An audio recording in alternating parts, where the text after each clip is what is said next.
49. Tomorrow's just gorgeous. Sunshine-filled skies, a high temperature topping out at 69. The sun continues into Friday and Saturday with high temps reaching about 60. Sunday will stay dry, but we have more clouds than sunshine. I'm Kevin Cohen with your on-point local weather.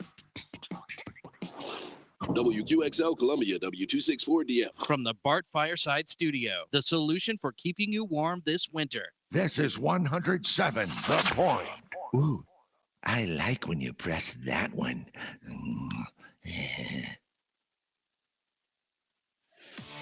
This is Sports Talk with Phil Kornblut, Chris Bergen, and Pat Daniel.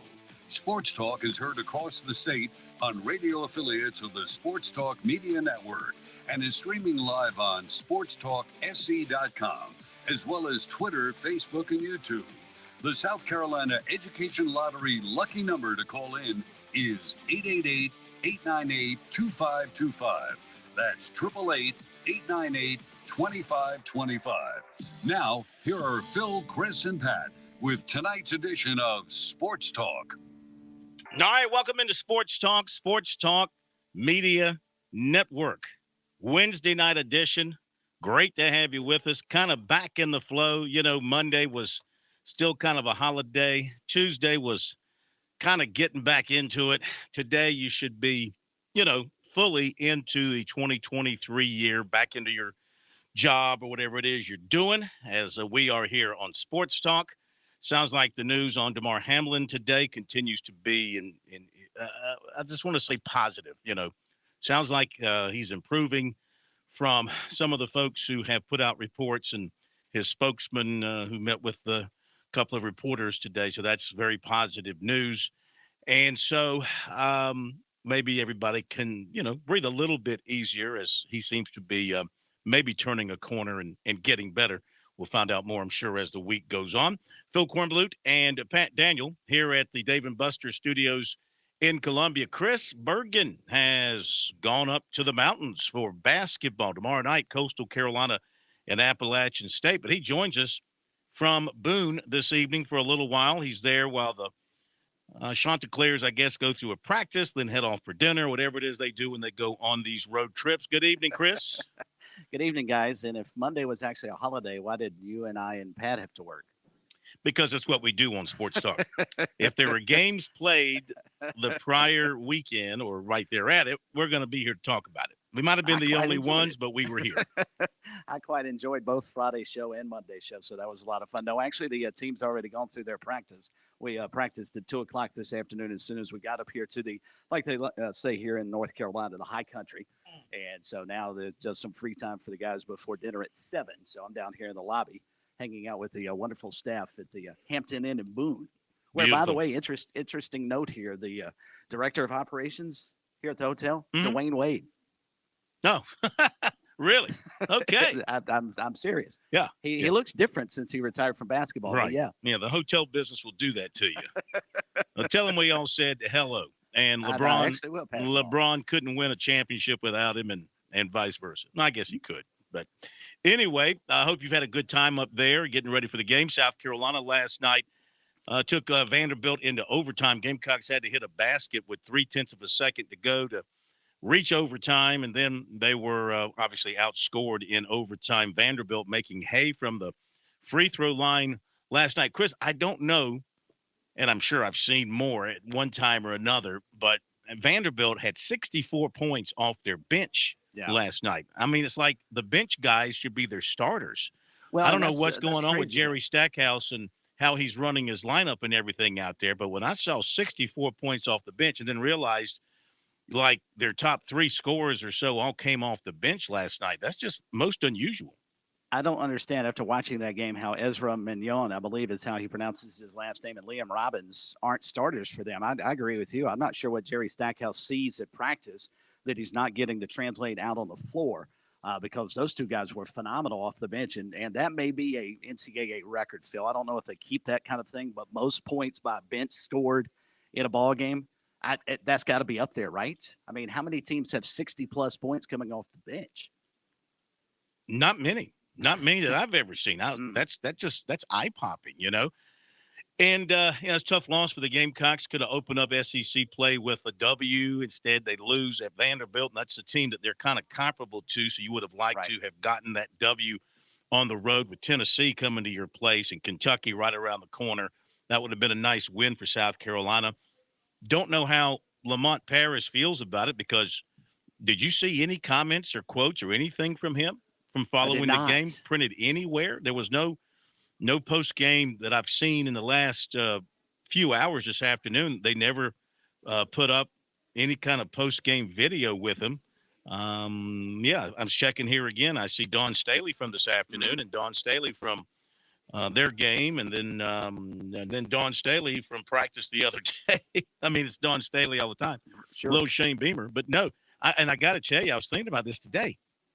I mean, I don't know who makes the calls on this, but we've had less access. I say we, the media, we've had less access to Lamont Paris to any basketball coach at South Carolina that I can ever remember. I mean, there's no weekly press conference, or hasn't been so far. There's been no weekly press conference, and there's not much put out when they go on the road. There is the post game when they are at home. I mean, with Frank Martin had a press conference every Monday to kind of set the stage, which was a good idea, not a great idea. I mean, it was good. It would have been great considering you're playing 2 games in a week. So, on Monday you talk about your first game, but then especially if you go on the road, there's not much access to you to talk about the game coming up that weekend. And after the game in the midweek, you're not going to really be talking that much about the game coming up that next weekend. So, but at least he met with the media once a week and updated injuries and talked basketball and, just had a chance to build a rapport with him that way. Now, maybe it'll change with Lamont Paris at some point in time, but I've not, so far this season, outside of his preseason press conference and meeting with him at SEC Media Days and what we get after a home ball game, it's been very limited.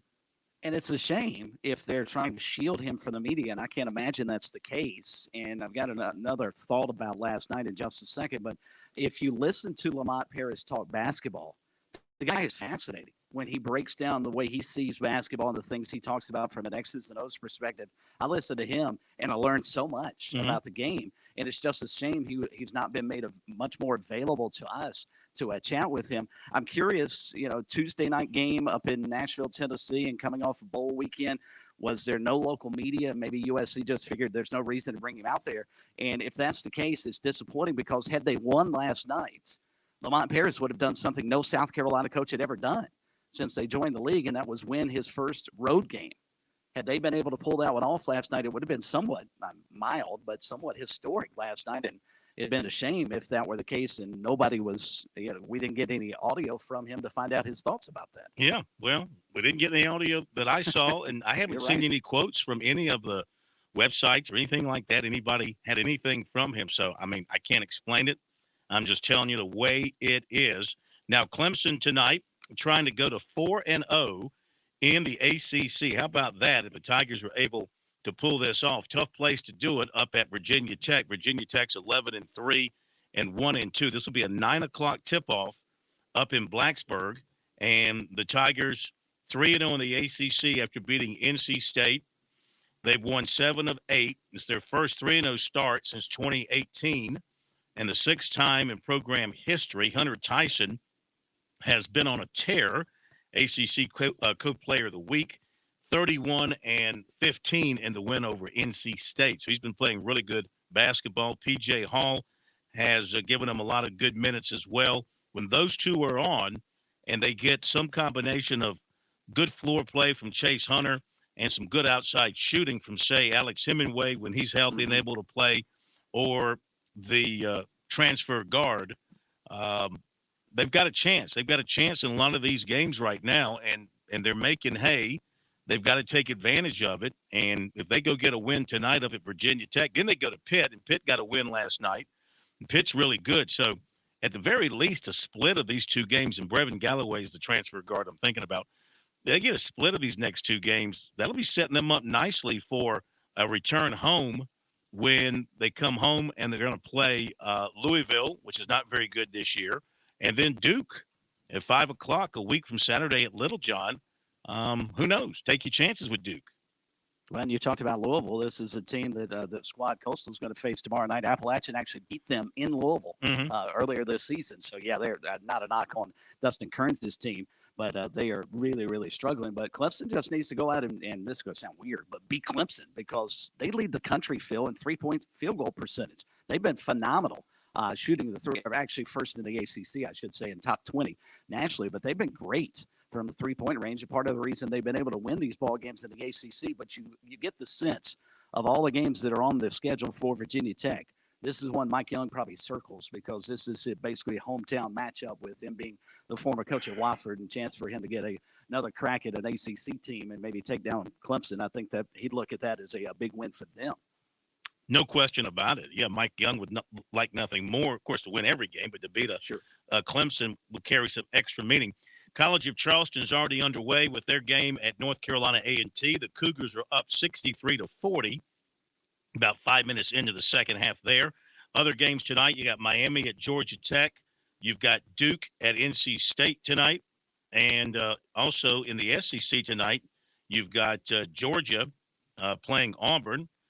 Good test to see what Georgia is really like. And, of course, Auburn is Auburn. Always going to be tough. Auburn's 11-2, and Georgia is 10-3. Also tonight, we've got the Citadel playing at Furman. Texas A&M will be at Florida. Upstate at Radford. Wofford at Mercer. Presbyterian will be at Winthrop tonight. Longwood at Charleston Southern. Missouri plays at Arkansas. Wake Forest is at North Carolina.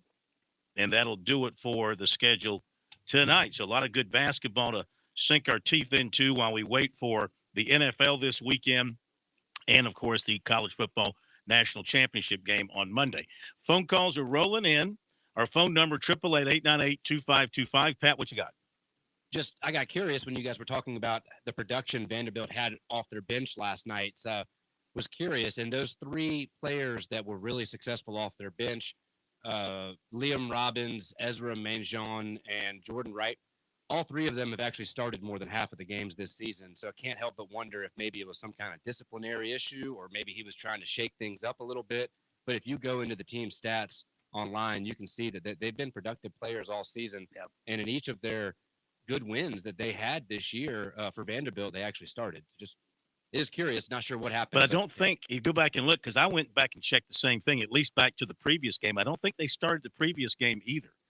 Go back and look at their lineup in the prior game, and I don't think those guys were in the lineup either. So it just, when I was looking over the stats last night and I saw 64 points off the bench, I'm like, that's just crazy. You know, have not seen anything like that too often to see that many points coming off the bench. And the Gamecocks got some balanced scoring, 24 from Chico Carter Jr.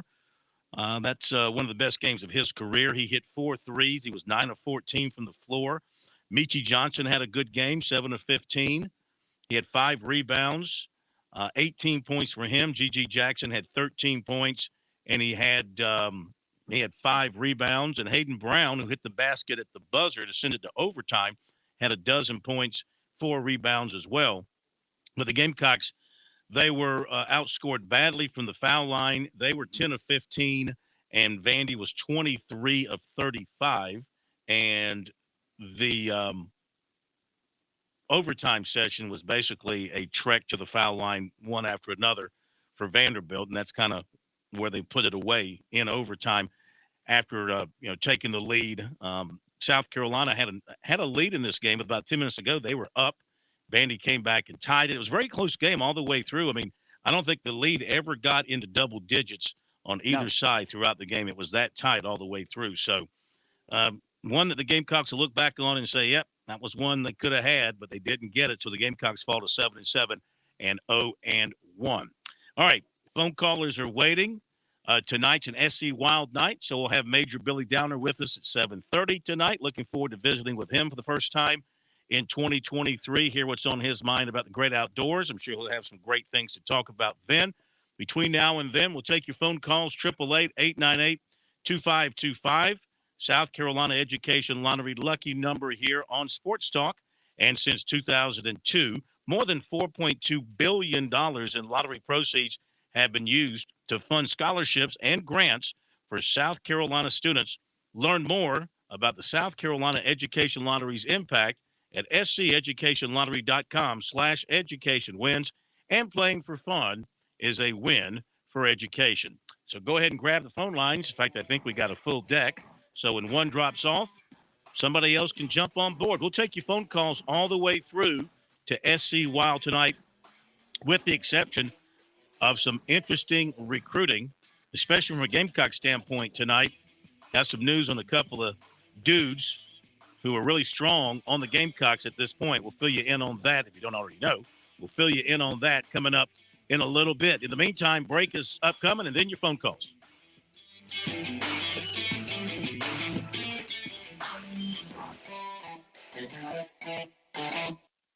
Hi, I'm Jim Corbett. I've been an attorney for more than 30 years. There's one thing I've learned about injury cases. It's you need the personal touch. You need the lawyer to get to know you and describe your damages. You don't want a case manager talking to an insurance company, then talking to you, and then talking to maybe to a lawyer with limited experience at the last minute to try to settle a case. I talk to you, I find out what your case is about. Jim at JimCorbettAttorney.com. Jim at JimCorbettAttorney.com for your injury cases.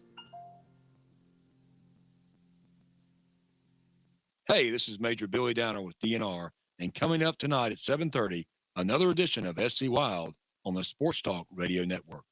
When your day calls for some winning, why not watch your favorite football team at Dave & Buster's? We've got massive HD TVs and hundreds of the hottest new games. Sip from our chef-crafted cocktail menu with exclusive drinks such as the Strawberry Watermelon Margarita or Dangerous Waters. Cheer on the team with Cantina Nachos or wings featuring one of our 12 wing flavors. When your day calls for some winning, it's time for Dave & Buster's, where you can watch the games and play the games. Locations in Greenville, Columbia, and Myrtle Beach.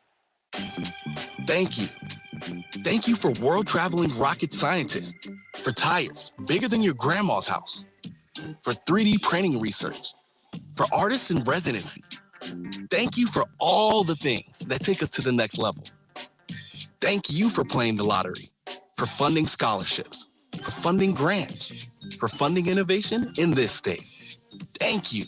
The South Carolina Education Lottery. When you play, we all win.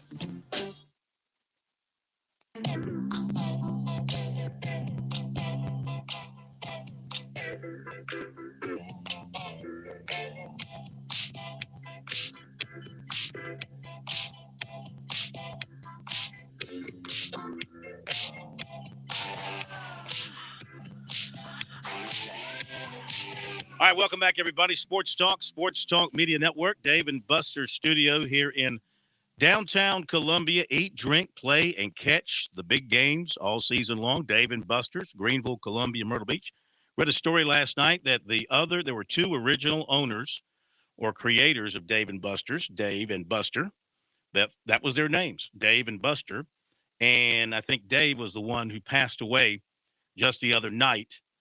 So, and Buster had passed away a few years ago, but in reading about this, it gave you the history.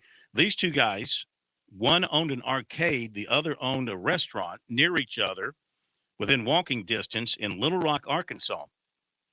And they noticed that the same people were going to their establishments. They'd go eat dinner and then they'd go to the arcade, or they go to the arcade and they'd go eat dinner. And they got together and came up with the idea of combining a restaurant with an arcade. Wow. And they flipped a coin to determine whose name would go first. I thought that's, to me, I love reading these stories about entrepreneurs and, well, at that point it was a small business. Now they've got, they've got 150, 200 something locations all across the country. Started in Dallas. And so, yeah, great story about that and how it was created and how they came up with the name. And so thought that was kind of interesting. Wait a minute. You said that the two owners originally their individual projects were in Little Rock. Correct. You said correct. But they opened a Dave and Buster's in Dallas. In Dallas. I get going to Dallas, but if you're Little Rock, you got to think, well, we could have started the Dave and Buster's here. We'd love to have been the flagship of your restaurant. Yeah. That'd be a little disappointing for them. Yeah, I imagine they probably figured just major market metro area like Dallas, greater chance of surviving. Well, hey guys, Clemson could say the same thing about Hooters. Hooters founder being a Clemson grad, the Brooks family.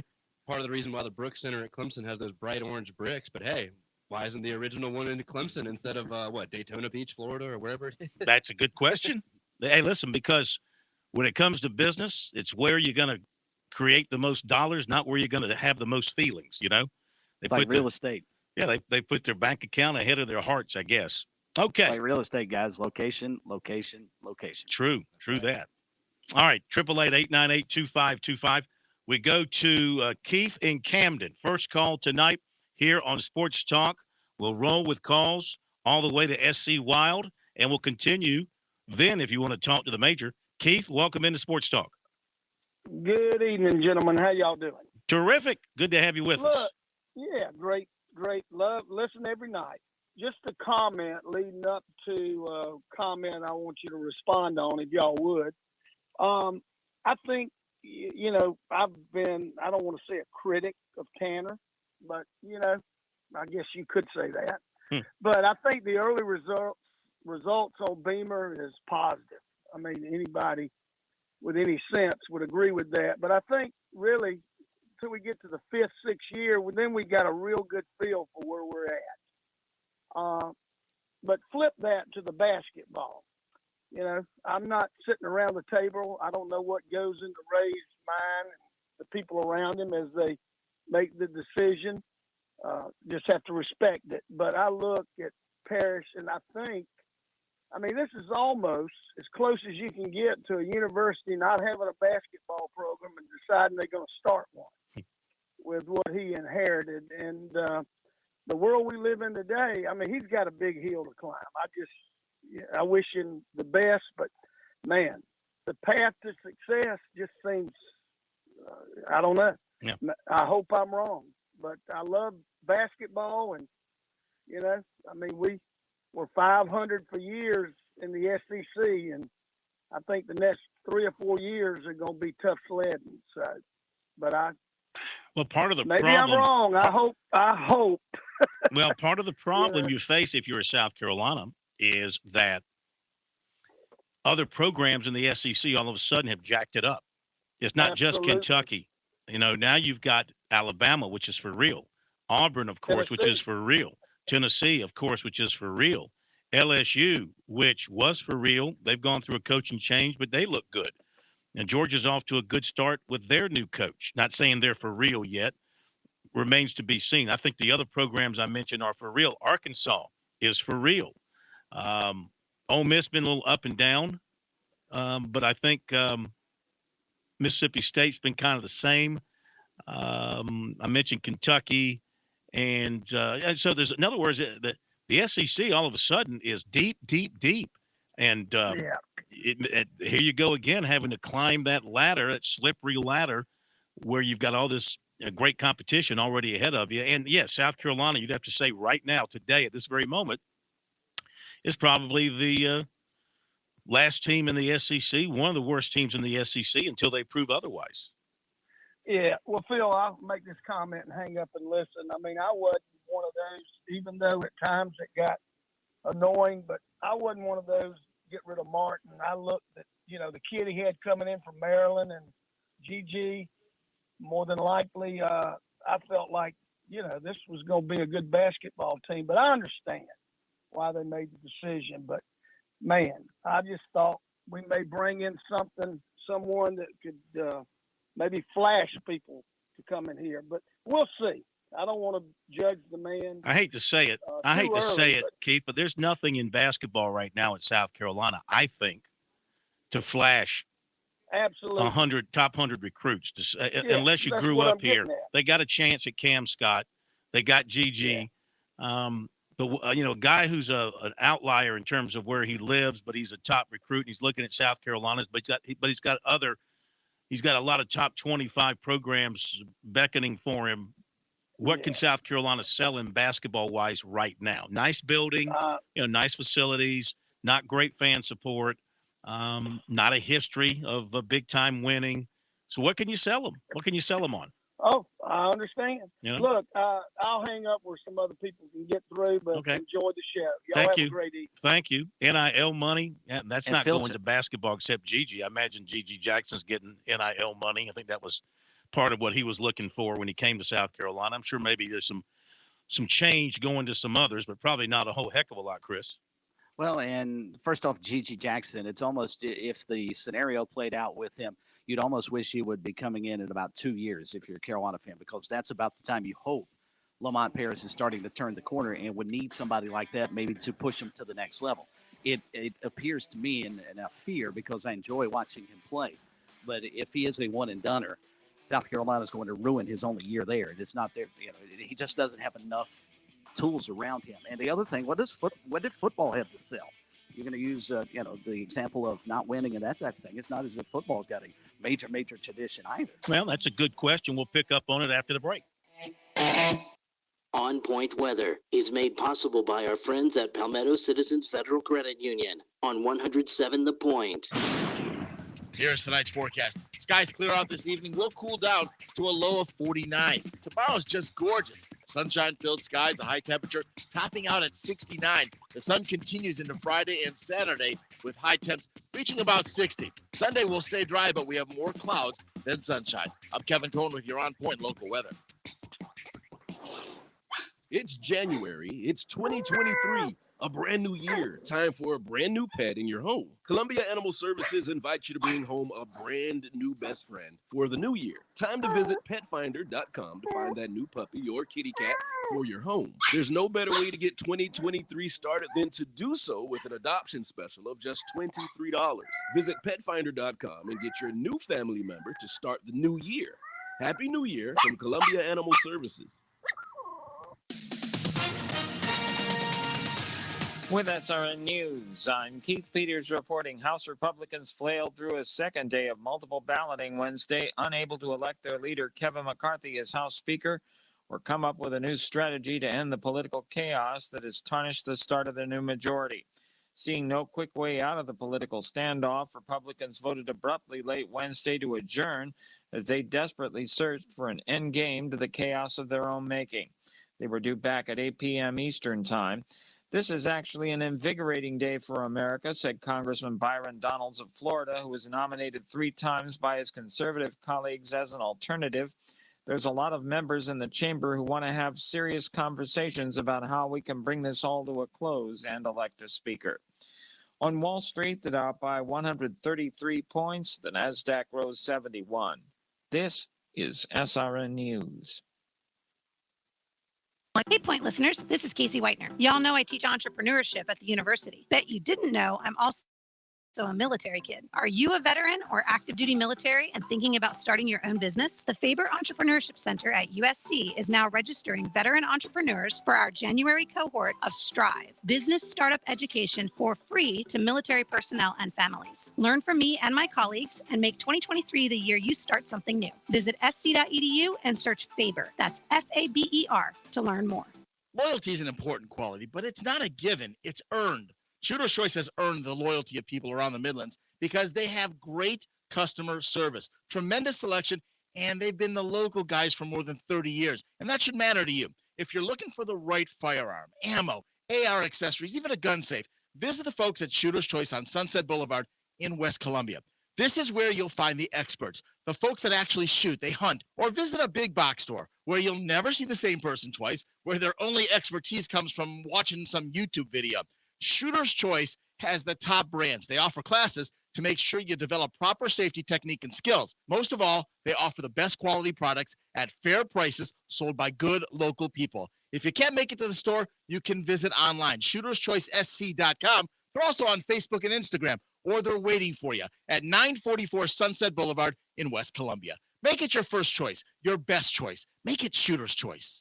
Dave Ramsey here. Do you want your money to work for you rather than you working for your money? Go see my friends at Palmetto Citizens Federal Credit Union. They're not a mega bank and have been serving the Midlands since 1936, offering good old-fashioned customer service and free services. They'll look out for your financial well-being. With 14 locations, check them out today at palmettocitizens.org.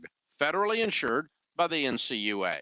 Hi, this is Marcia Clayman. And I'm Karen Pickard. We're your hosts for the Positive Point on Aging. We'll talk about aging gracefully and senior care every Tuesday morning from 8:30 to 9 o'clock a.m. Join us right here on The Point for the Positive Point on Aging. Brought to you by Oakley Village of Lexington. Every Friday morning at 9 a.m. on The Point, join me, Chad Jordan, and my co-host Larry Jordan for the Palmetto Real Estate Pros. We'll help you out whether you're looking to buy, sell, or just learn all things real estate every Friday right here at 100.7 The Point.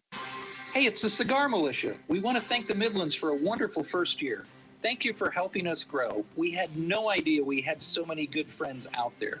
One thing I love about the cigar culture is we all have our favorite brands, but we're also willing to try new ones too. Come in and get your old standby or have one of our knowledgeable staff members walk you through the humidor to your new favorite.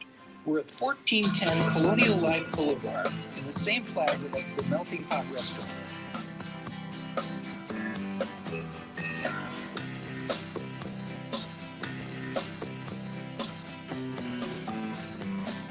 Well, to answer your question, Chris, there at the bottom of the hour, have you seen the difference in how South Carolina presents its football program compared to its basketball program?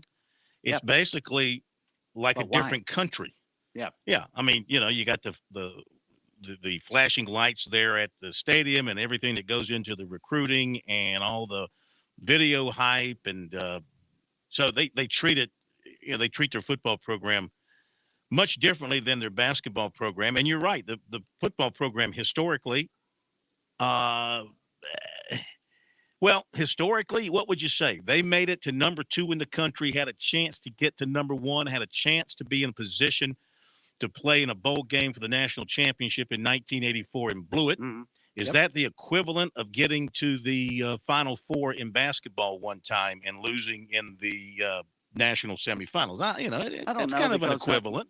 Gonzaga, though, was a lot better in terms of comparison opponents than was Navy at that time in '84. And the flip side of that, too, is you talk about the men's basketball team has an SEC championship, too, in the program. I'm not trying to compare the two because it's clearly obvious that South Carolina wants to win in football, and that's fine if that's the direction they want to go. But you were mentioning about the different things, and you talked about lack of tradition on the men's side. Same thing can be said for football, but the one big difference is the fan support. I mean, it's not even comparable. How many folks would much prefer to go watch a Carolina football game than go watch a Carolina basketball game? Oh, yeah. Not even in the That's not same area code. Yeah. All right. 83-59 Charleston over A&T, Pat. Just to add also to this, right before the break, Phil, you were asking what can USC sell to these top recruits to bring them here, and maybe not thinking much. Best I can come up with, though, is, and I think this would intrigue me as a player, is you're not going to face the same pressure if you go to a Duke or a Kentucky or a Gonzaga. I look back to the top recruits last year, the Chet Holmgrens, the Paolo Bancheros, the Amani Bates, the Jalen Duren, the Jabari Smiths. They had cameras following them with every move they did. We were constantly hearing updates about how they were doing at their respective schools, whereas at USC, Gigi Jackson is able to kind of fly a little bit more under the radar, and I think that is going to be very beneficial to him, especially as somebody who reclassified and technically should be a senior in high school this year, similar to Amani Bates last year at Memphis. And I don't mean to make any other comparisons other than just the fact that they both jumped from high school a year early. But Amani Bates, I think that pressure may have been a detriment to him last year at Memphis, and that's one of the reasons why we saw him this year go to an Eastern Michigan, is he's able to just go there, hone his craft, and just go and hoop. And the NBA scouts are still going to find him. And I don't know if that's a great way to sell your program, but at least starting out, you can be like, hey, guys, come here. We'll help nurture you and get you to the next level, but you're not going to face the same pressures as at a Duke and blah, blah, blah, blah, blah. Yeah, and Bates scored 36 in Columbia last week for those who are watching football. A few That's quick why I was notes. chuckling. Yeah. He scored over half their points. Yeah. A few quick notes, and we'll get back to your telephone calls. 888-898-2525. KJ Henry of Clemson announced this afternoon that he will be leaving for the NFL draft. Comes a day after Brian Bresee. You throw in Miles Murphy, so that's 3 of the top defensive linemen for Clemson opting for the NFL draft, and Henry expected to be a pretty good draft pick. Jimbo Fisher, Chris Lowe from ESPN, I think he broke this story. Jimbo Fisher is finalizing a deal to hire America's greatest slime ball, that's my words, Bobby Petrino, as the offensive coordinator. Who's number one? Bruce Pearl, and it's not even close. I don't know. At least Bruce, yeah, he's slimy, but at least he stays at places. I mean, he stayed at Tennessee for a while. NCAA gets on his heels. And he's been at Auburn for a while. I don't think anybody's slimier than Petrino. I'm sorry, I disagree. I think Petrino is the biggest slime ball in all of college sports. And I was going to throw in there what's his face? Gosh, darn it. Kentucky hoops. Calipari. Yeah, Calipari, right. I was going to throw him in there as well. But I think Petrino's even slimier than he is. He's going to go. So is this an act of complete and total desperation by Jimbo Fisher to have Petrino take over play calling duties? Petrino has been at UNLV for a few weeks as their offensive coordinator after spending the last 3 seasons at Missouri State, where and I remember when he went to, was it Western Kentucky, after they threw him a lifeline after he got himself blown out at Louisville, if my memory serves me right, chronologically, blown out at Louisville because of some misdeeds and some misconduct and things there, right? And then then he went to Western Kentucky, I think, right? Or was it Arkansas? No, it was Louisville, then to Arkansas. Got blown out of Arkansas because of some things. Looked like his career was dead. Western Kentucky threw him a lifeline. He said, I'm here and I'm going to be here and da-da-da-da. I think he left after 1 year, right, at Western Kentucky. Don't forget the Falcons, where he didn't even stay. Oh, yeah, the Falcons. He had that whole debacle. I think a lot of that was circling around the complete and total slime ball. Yeah, no question about it. I think all three of us can probably agree, too. If he goes to A&M and has one successful year there, he'll bounce. He'll get a Power 5 head coaching job after a year as well. doubt. I wouldn't pay this guy to walk my dog. Somebody will, though. And I can't believe it. If you are that desperate as a university president and AD, then you're not worth the price of the suit that you clothe yourself in. I mean, this guy should be hands off. If there's anybody should be hands off in college sports, it's this guy. Seriously. Peoria native and former Furman and Newberry quarterback Josh Stepp, the better looking of the Stepp twins, as I tweeted, and I sent it to the other half of the Justin. The Justin. I don't think he laughed back. I put a little LOL in there. And Greg Gasparotto, who's the son of the late Gamecock assistant coach Nick Gasparotto, they're moving from the Louisville staff to Cincinnati with Scott Satterfield. One to be on the offensive side, one to be on the defensive side. Both are up-and-coming coaches in the college ranks, and they've done great jobs everywhere they have been. And let's see, what else I want to tell you.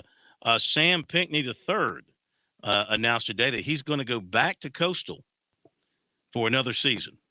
So Tim Beck's going to have his quarterback and his top receiver, or maybe one of his top receivers? His top receiver, yeah, no question. A Greenwood native, started his career over Georgia State, transferred into Coastal this past year. Huge impact this past year. And I got the feeling that with Grayson announcing he was returning and leaving the transfer portal, that probably solidified Sam Pinckney coming back for a year. So Tim Beck's already, we talked about his recruiting and early signing, only signed 6 people. He's already done a better job recruiting just those 2 guys than anybody has brought in since taking over as head coach. Absolutely. This is from Zach Kiefer, who is he's a writer. He's a TV guy with the Colts, covers the Colts, some stuff with the Athletic. Anyway, the Colts safety, Rodney Thomas, was a high school teammate of DeMar Hamlin, and he went to Cincinnati to visit him in the hospital. And he told Zach Kiefer, quote, he's doing good. He's building up strength so he can walk out of that room. And he has no doubt he'll pull through. Quote, I 100% believe that, end quote. That's great. So that's some good encouraging news there. And our poll question of the week, it's on our Twitter at SportsTalkSC. Clemson suffered a shocking loss to Tennessee. Yes, I said shocking. Some people have questioned the description as being shocking.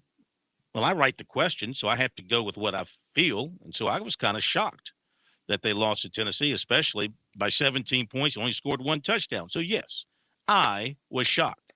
So, Clemson's missed the CFP the last 2 seasons, but they were still 11-game winners in an ACC championship. You still consider them a nationally elite program. 1,289 votes are in. 67.5% say they do not. 32.5% say they do. You still have time to vote. Go to our Twitter at SportsTalkSC. We go back to your phone calls now. We appreciate your patience. 888-898-2525 is the number. It's Tiger Bryan in Lancaster. Next up here on the program, first time in 23 to have TB with us. So happy New Year to you, sir. We hope you rang in the new year in a pleasant and healthy manner.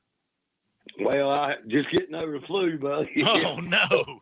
Yeah, I had the flu right before Christmas and everything, man. Oh. But, hey, I'll take 11 wins every year. If we beat Gamecocks every 7-8 years, if it takes them 7-8 years to beat us, they don't have nothing to crow about. I'm tired of the Gamecock people act like they done got something. They at the pinnacle of going to be the SEC champions. I'm going to put this out here. They'll never win the SEC champion, and they won't never beat Clemson again the next year or two. Not with Cade. Nope. Won't happen. So never. I mean, never's a long time. I'm talking about in the next few years. Yeah. But they'll never be the SEC champion. Uh-huh. They'll never. They ain't in that category. Right. They throwing staffers. But I still love my Gamecock fans. I don't get them all mad at me. Well, they sound a little mad at you now. You got them all mad. You got them stirred up at you. I like to get mad once in a while. Yeah. Well, are you feeling? You sound like you're feeling better. It sound like you got your spirit back. I do. You know what? I feel. I'm praying for that guy from Buffalo, T. Higgins. I'm praying for him too. He feels bad. He feels like he made that man have a heart attack or something. I don't know. Yeah. Not his fault. Not his fault. Anybody that wants to point the finger at him, they're just idiot. I can't wait this year because it's going to be another great year. Because y'all the best thing since sliced bread on Sports Talk. I'll put y'all against anybody. Well, we appreciate that. We appreciate that. You got to stay healthy so you can keep calling in and singing our praises. I will. I got y'all's back. If y'all might race horse, I don't never get out of the stable. Okay. All right, Tiger Bryan. All right, go back and take another sip of Thermoflu. Have another dose of Thermoflu, and you'll continue to feel better. Thank you very much. Let's go to Tiger Bryan. Andy in Columbia next. Andy, welcome to Sports Talk. Good evening. How are you? Good to have you with us. Happy New Year. Happy New Year to you, fellas. I thought Tiger Bryan always had bottle flu. Always had what? Bottle flu. Bottle flu. Yeah. Oh, are you suggesting? Suggesting. You ever listen to him when he calls? Suggesting? I don't think I have to suggest. I think that's just Tiger Bryan's a guy. He's a guy that's high on life. He's high on happiness. Tiger Bryan enjoys his beverages, so no problem with that. He likes a good cold PBR from time to time, I think. Yeah, that's what I said. You get the bottle flu every now and then. Mm-hmm. But I'm sure maybe his should be called the can flu. I'm sure he doesn't drink PBR out the bottle. Why are you trashing Tiger Bryan like you are? He's going to call back and put a knot on your head. And another thing with Tiger Bryan said, he can count on Klubnik all day and all night, but he only scored 7 points on Tennessee's defense that South Carolina scored 63 on. So take that one to the bank, Mr. Tiger Bryan, in the bottle flu. Okay, regarding South Carolina basketball, as I called y'all for numerous years as Frank Martin was coach, asking why there was not a Frank Martin basketball show on TV every week.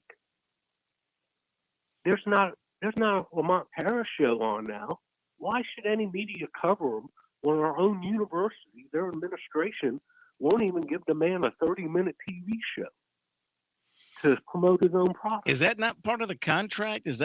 All these guys have TV deals, TV stuff written into their contract? I've been telling you for years. I know you have. Yeah. I mean, you think I'm making that up? Lamont don't Can have I a show interject either. here? It's called Interject. The something with the Gamecock women's Insider TV show that they have, Andy, hasn't that taken over the place of, Todd Ellis sat down with Will Muschamp, or, Derek Scott sits down and chats with Frank Martin? Hasn't that sort of taken over the coaches show per se, and they do highlights of the men's team and the women's team and maybe throw in a quote or two here? I don't know that anybody's getting a full-fledged coaches show anymore. is there in football season? Is Beamer not have a full show? Trying to remember. Oh yeah, he does. Yeah, he's got a full Yeah. show. So the Yeah. Gamecock Insider But starts you know, after if the Beamer show. If I'm not mistaken, I think that the local stations don't carry the shows anymore. Don't they just put it out like on I think WAC Watch Fox carries it. the Beamer show? I thought it Yeah, only went it's up to some like strange hour. Fox Sports Southeast or something like that. But you might be right. I don't watch. Listen, I haven't watched a coach's show since Paul Dietzel. And those were live, and those were good. You know, when That Frank was- used to Yes, they do the show. were. Those were live, and those were good. But I mean, How can you watch a coach's show when Tommy Bowden on his go back and look? Tommy Bowden's TV show when he was coaching at Clemson never showed the other team scoring. Never. He never acknowledged the other team scored. Well, How they maybe it's explain possible. losses, and all that, very creative. But they specifically would not or could not show the other team scoring on his TV show. So, for what it's worth. But you can't get down on the local media for not covering the games when, like I said, this university doesn't even give coverage to the coach. I mean, it's ridiculous. Well, and it's not my place poor. in this day and age of tight budgets and not many personnel and all this sort of stuff. No, I mean, hear me out. You're talking about media-wise. Media-wise, yeah. I mean, things are tight, and nobody is locally owned anymore in this state except for the Charleston paper.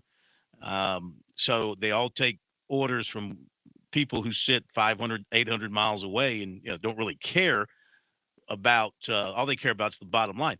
What I'm getting at here is, I mean, when the hometown paper doesn't cover your team home and away, like in basketball, they do in football, but not in basketball. And I think it's the same thing for Clemson. I don't know if any they might have some of the people might say, well, why do the websites go and cover them home and away? Well, the websites only concern themselves with their team. And that's all they worry about is covering their team. A newspaper, they're covering the high schools. They're covering all the other variety of sports in their area. They've got a much grander scale of people to pay than do the websites. And I'm just thinking out loud here, the budget, it's easier for them to up and travel to all these basketball games than it is for the newspaper. That being said, I do think that the home newspaper should have somebody covering the team home and away. Now, part of that's reflective on the interest of the public in the program. And obviously for football, we go to every football game, Clemson and South Carolina, because that's what our audience, drives that. That's what people own. That's what they want to talk about the most is the football program 12 months out of the year. I get that. And I'm sure if the budget's allowed it, the newspapers would cover every game as well. But let's be realistic, Phil. Do you get the state? Yes, I get it online. I get the state online. I get the Charleston paper online. I get the Greenville. I get the Greenville. I get the Greenville News online.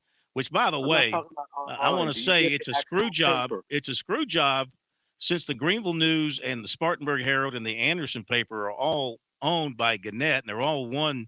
They share writers and all this sort of stuff. You would think my subscription to the Greenville News would get me access to Spartanburg and Anderson, but it doesn't. But anyway.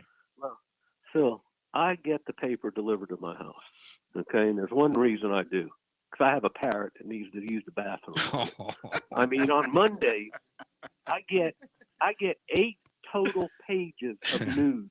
That's Maine and sports. That's a Monday after Sunday NFL. You have about 5 pages, not even 5 pages of sports. You have 3 pages of sports in the state newspaper. Well, and then you do realize wait, Phil. Now realize this: there's no Saturday edition that comes to the door. So you have no high school sports that you don't see until Sunday or sometimes even Monday in the state newspaper. You read nothing in the state that had nothing that happened the day before. You only read stuff in the state newspaper if you have the paper delivered to your house that happened 3 to 5 days prior. I know this. I know. You do realize that their emphasis is on online. and that they Well- only do the paper out of a tradition, and that the paper, in the case of the state paper, their deadline is 8 o'clock at night because the paper is not even- printed in Raleigh, and then it's trucked. It's either Raleigh or Greensboro. It's printed there, and then it's trucked into Columbia. You know what's crazy, Phil? But the It'll be deadline is delivered to 8 my o'clock house at night. sometimes They at can't midnight. you can't cover a sporting event, an evening sporting event, and it's at 8. Your deadline's 8 o'clock. But Yeah, the emphasis is on the online service, and they do all the papers do a great job with their online writing. I mean, they're there. They're covering the high schools and they're covering their local teams with their writers. But you have to be willing to pay for it online. I just think that. Are we out of time? We're going to break. Hey, Andy, we got to go to break. Sorry to cut you off. Yeah, I used to get the hard copy of the paper. I didn't mind it being 2 or 3 days old when I got it because that's how far behind I was in reading the news. To me, if you're reading something for the first time and you don't know anything about it, it's news. I mean, it might be 2 or 3 days old, but it's still informative to you. We'll be back in a moment. We're with Major Billy Downer of DNR. Of course, hunting is very popular across the state of South Carolina. Major Downer, what things should our hunters be thinking about before they get out in the fields? It seems like every other show we're talking about hunting safety of some sort. Whether it's turkey season or deer season, hunters always need to be aware of the target. Make sure before you pull that trigger that you know what you're looking at. Whether it's a turkey during turkey season or a deer during deer season, you know your identifying features of your game. You know what's beyond that target in case you miss. Learn more about the great outdoors in South Carolina with Major Billy Downer on SC Wild here on the Sports Talk Media Network. Show your team pride wherever you go with Founders Federal Credit Union's collegiate debit cards. Get your University of South Carolina and Clemson University debit cards at any Founders office or by calling 1-800-845-1614. Plus, our debit cards are digital wallet ready, so you can pay however you please. Not a member? Visit relaxjoinfounders.com or one of our 37 convenient locations to see if you qualify for membership. Terms and conditions apply. Founders Federal Credit Union is federally insured by NCUA. Hi, this is Major Billy Downer with DNR, and coming up tonight at 7:30, another edition of SC Wild on the Sports Talk Radio Network. Join the Trailblaze Challenge, the endurance hike program where big hearts come together for big steps to create hope for local Wish families through Make-A-Wish, South Carolina. This spring, take part in a new journey on the Palmetto Trail. From sunrise on the highest peak in South Carolina to the coastal marshes of the Lowcountry, hikers of all levels can support critically ill children, enjoy and explore the outdoors, and build South Carolina pride and community through an all-inclusive hike experience. Visit sctrailblazechallenge.org to learn how to get started. That's sctrailblazechallenge.org.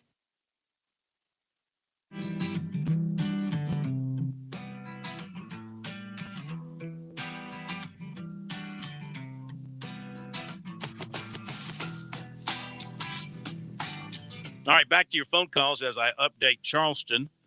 Charleston and A&T final 92-79. Cougars win that one. Boy, they're playing some great basketball. Who led the way for Charleston today? It was somebody had a great game, 10 of 16 from the floor. That is Dalton Bolin. Dalton Bolin led to Charleston with 22 points. And so another win for the Cougars. They 23 in the country, really and does that make them 15-1 and 3-0 in conference play? So, all right, back to the phones before we hit the break here on Sports Talk. And we go to is it Hank in Columbia next up? Hello, Hank. Welcome into Sports Talk. How are you? I'm doing fine, Corn. You know, I heard that earlier. I think that people just need to be patient with Paris. I think this whole deal about what South Carolina got to sell, but you got to think about it. One of the issues that Frank had was Frank had almost zero kind of rapport with the AAU coaches in the state, which caused a lot of talent from inside of South Carolina to end up on a lot of rosters that ended up into the tournament. And with Kerry Rich there and Lamont Paris is a little bit more, I guess, connection to the AAU coaches, he'll be able to get some players in the portal, but there are a number of players of Kerry Rich. Remember, Kerry Rich told us about Zion and John Morant when they were coming through middle school, and people were having like, who is this person he was talking about? And he mentioned them when they were eighth graders. So with that kind of person on his staff, it'll take a couple of years, but South Carolina has talent that can play and play at the next level. You mean the state of South Carolina? The state of South Carolina. Yeah. And then you go out and you tap on your sources up in the Midwest. Yeah. Yeah. I mean, I don't know after Cam Scott. I mean, Cam Scott's the next big timer coming out of the state in the 24 class. I don't know beyond that, 25, 26 right now, what we've got in the state. Think about this point. Remember, nobody knew about Zion Jar when he talked about it. When he talked about them when they were middle school. Yeah. Well, that's right. But you know, all right, thank you, Hank. But, you know, John Morant, I mean, even when they knew about him, they didn't offer him. I mean, South Carolina didn't offer him until he'd already committed to Murray State. And to his credit, he didn't want to back down from his commitment that he made to Murray State at that time. Hit the break, top of the hour. Be right back. By the way, before we do what's supposed to happen here, thank you for pushing the button. I thank you. Programming thanks you. America thanks you. WQXL Columbia, W264DF. From the Bart Fireside Studio, the solution for keeping you warm this winter. This is 107 The Point. News this hour from townhall.com. I'm Keith Peters reporting. After 6 attempts to elect a new speaker, the House is in recess. Bernie Bennett reports from Capitol Hill. The Republicans opposing Representative Kevin McCarthy's bid to become the next House Speaker generally have made their mark as part of the GOP's more conservative wing. Most are members of the House Freedom Caucus, a group that also had strained relationships with former House Speakers John Boehner and Paul Ryan. Still, most members of the Freedom Caucus do support McCarthy's bid. Those who do not say that they are fighting for their constituents and aim to change a legislative process that gives most members of Congress no meaningful role beyond voting yes or no on a final product. Bernie Bennett at the Capitol. Prosecutors say a 19-year-old accused of attacking police with a machete near Times Square on New Year's Eve was intent on committing jihad against government officials. Correspondent Julie Walker reports he's being held without bail. Prosecutors say Tyler Bickford shouted Allahu Akbar before striking one officer in the head and attempting to grab another's gun. He was shot in the shoulder. On Wednesday, Bickford was arraigned from a Manhattan hospital. He did not enter a plea. The DA's office says Bickford traveled from his home state of Maine right before New Year's Eve in order to begin carrying out his crimes of murder of government officials because of his dislike of the U.S. support of Israel. Authorities have been investigating whether Bickford was motivated by Islamic extremism, according to a law enforcement official not authorized to speak. His online postings included mentions of those views. I'm Julie Walker. More than 500 Cuban immigrants have come ashore in the Florida Keys since the weekend, the latest in a large and increasing number who are fleeing the communist island. The influx is stretching thin U.S. border agencies both on land and at sea. It's a dangerous trip with unknown thousands having perished over the years, but an increasing number of Cubans are taking that risk. On Wall Street, the Dow up by 133 points. More on these stories at townhall.com. Relief Factor, pain relief that's natural, pain relief that works, and pain relief that attacks the source of the pain. That's the experience of tens of thousands of Americans who are taking Relief Factor right now. See their incredible video endorsements at relieffactor.com and then order your 3-week quick starter pack for just $19.95. That's less than $1 a day. Find out if it can work for you like it works for me by ordering your 3-week quick starter pack today. Relieffactor.com, relieffactor.com. Be the next success story. My brother-in-law died suddenly, and now my sister and her kids have to sell their home. That's why I told my husband we could not put off getting life insurance any longer. An agent offered us a 10-year, $500,000 policy for nearly $50 a month. SelectQuote found us identical coverage for only $19 a month. SelectQuote could save you more than 50% on term life insurance. For your free quote, go to SelectQuote.com. That's SelectQuote.com. Full details on example policies at SelectQuote.com/commercials. Job openings in the U.S. have dropped slightly but remain high. Correspondent Mike Kempen reports. The Labor Department says there were 10,460,000 job openings as of November 30th, down about 50,000 from the end of October. But there are still nearly 1.8 jobs for every unemployed person, down from a peak of 2, but historically very high. The number of jobs suggests the economy is not in a recession and that businesses are still determined to add workers. The number of vacancies also suggests that the Fed will continue raising its benchmark interest rate at upcoming meetings to reduce inflation. Mike Hempen, Washington. Hundreds of handicraft vendors in southern Mexico have blocked access roads to the Mayan ruins of Chichen Itza. They want greater access to the complex to sell their goods.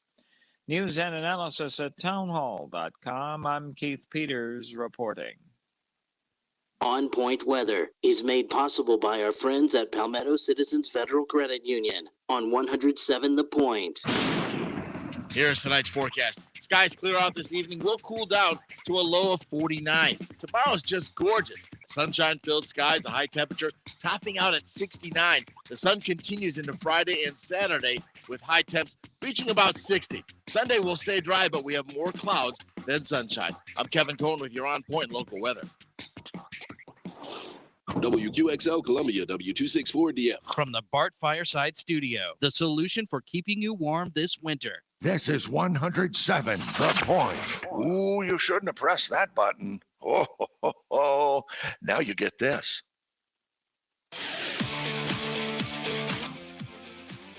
Welcome back to Sports Talk on the Sports Talk Media Network.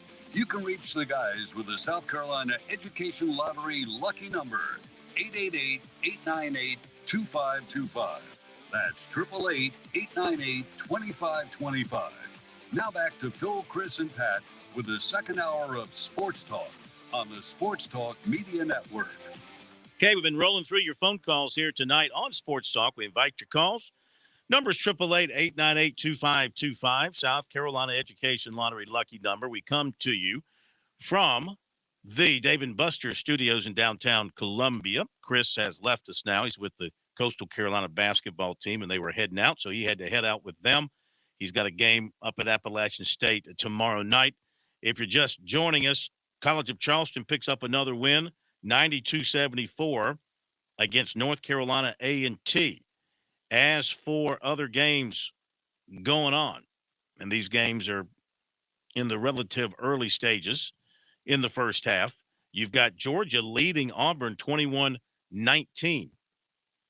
NC State and Duke are just underway as well in the ACC. I mean, just underway, 2-0. State is leading there. And you've got games that are still to come on the schedule tonight. Be a few more minutes for some of them to tip off at 7 o'clock here. Maybe you got some 7:30 and 8 o'clock tips. But we've got Furman and the Citadel. That should be tipping off most any time now up in Greenville. Winthrop and Presbyterian the same. Mercer, Wofford, Radford, Upstate. Back in the ACC, you got Georgia Tech, Miami. They have tipped off. It's early, 2-2 in the first half there. Florida and Texas A&M. That'll be an 8 o'clock tip Eastern time. Charleston against Longwood, and that's going to be an 8 o'clock tip. Why does it say 7 o'clock Central? That'd be 8 o'clock Eastern. Is that an 8 o'clock tip here? And that's it. That's it for the games involving local teams, SEC, ACC teams that we have for you so far tonight. With that said, we get back to your phone calls. We'll have recruiting coming up for you in a few minutes. And SC Wild tonight at 7:30, the Major Billy Downer back for 2023. Let's continue with your phone calls. Always anxious to hear from you. 888-898-2525. Couple lines are open now if you want to get through.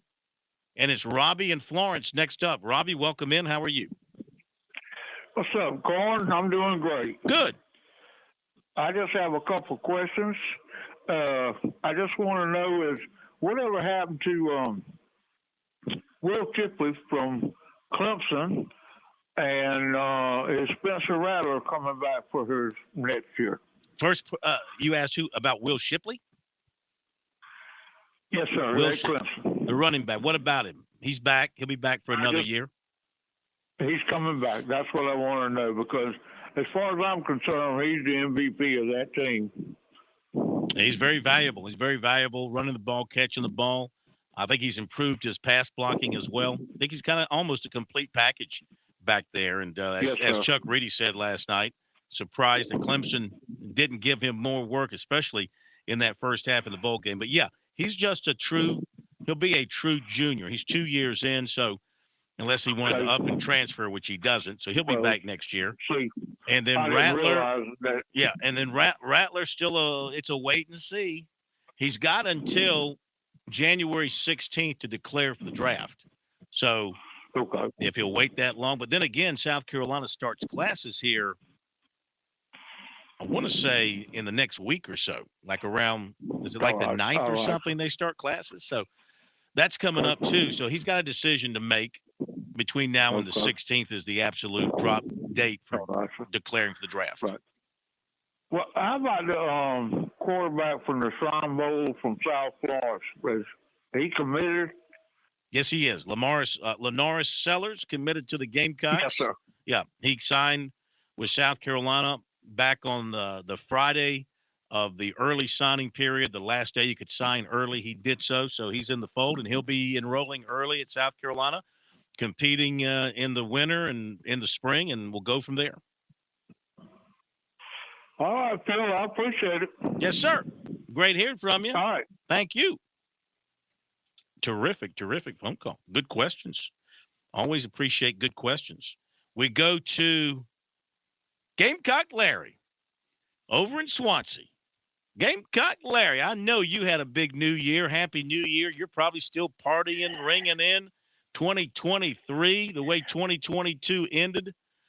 I'm sure you had despite the Gamecocks loss, I'm sure you found a way to party going into the new year. Yes, sir. I was sitting right here in my recliner and waited for everybody to come to me. I didn't go nowhere. Yeah. But I got a few things I got to say. First, I want to say that to that Tiger, Tiger Bryan. Tiger Bryan. You're the second person to crack on him tonight. Tiger Bryan. Tiger Bryan. That old Gamecock Larry say something to you. I hope you're listening, and I hope maybe you ought to get your paper and pen out and write it down. I remember old Dabo said, I don't believe in the transfer portal. I'm going to put a fence around South Carolina. Well, I think he's going to have to go into transfer portal to get him a quarterback. You got a young man that you think's going to be okay, but I don't think he's going to be too good. And I think old Dabo left the gate open as far as closing the gate, putting the fence around the in-state players. And you just upset because we broke all those streaks you had. All those streaks. Yeah, we broke them, and we starting a new streak of our own. And if old Gamecock Larry's around next year, when the game roll around, I want to talk to you about let's put a little wager on it. Now, I've been following the Gamecocks for 87 years. And I think I can tell you a little bit. Now, we had some good times. We had some bad times. Mm-hmm. But you ain't said too much when those Spurs kicked you for 5 or 6 games.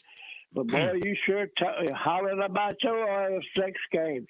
Your streak's over. New streaks on. New sheriffs in the state of South Carolina. And now let's say a little bit about. Well, hang on one second. Now you concern me. You concern me when you use the word "if." Gamecock Larry is around. I didn't say if. No, you said if you're around. You said if I'm around. If I'm around. Yeah, that concerns me when you say if you're around. I mean, what makes you think you won't be around? Well, I don't know. I'm getting old. Well, you know how it goes. Well, no, we know, but nobody knows. But I'm going to be around. I'm going to trust the good Lord to keep me around about 10 or 15 more years. That'd be good. That'd be good. I think would we all vote for that? I think we will unanimously vote for that. So I can torment old Tiger Bryant. Tiger Bryant. Now let's talk a little bit about this basketball we got. Well, they wouldn't listen to old Gamecock Larry. I told them before it happened. I told them when it happened, and I'm telling after it happened. I think Coach Tanner done the same thing that he done when he fired Holbrook. He listened to the fans. Jumped the ship, fired Holbrook, and hired this. I don't forget his name now. I don't care about it. But then he fired Martin, and he got Lamont. Well, we're going to have to trust Lamont, but it's going to be 5 or 6 years before we have a basketball team in South Carolina. It's going to be that long. But that's about all I got to say, Mr. Field. All right, sir. And, I love all y'all, and just go on, Gamecocks. Leave that game open, Dabo. All right, Gamecock Larry. I can tell he's feeling good going into the new year, and we appreciate him calling in. NC State has jumped on Duke 13-0. 13-0 in the first 6 minutes of that game. How about that? They're playing that game in Raleigh. Duke scoreless on first 11 possessions, 0 for 11 from the field, 3 turnovers. 13-0 NC State on Duke. Yeah, that won't last. It's basketball. Everybody goes on a run in basketball, don't they? So it's not going to last. Phone number 888-898-2525. Want to join in on the program here. Got a few minutes before we jump into recruiting. And then we got SC Wild, bottom of this hour with the major, excuse me, Billy Downer. What you got? Well, I've been over here kind of cackling to myself reading an article here. Apparently some Tennessee fans decided to troll Clemson head coach Dabo Swinney. And this may be a generational thing, but like trolling somebody, basically pranking somebody, whatever, you're just throwing a previous comment kind of back in their face.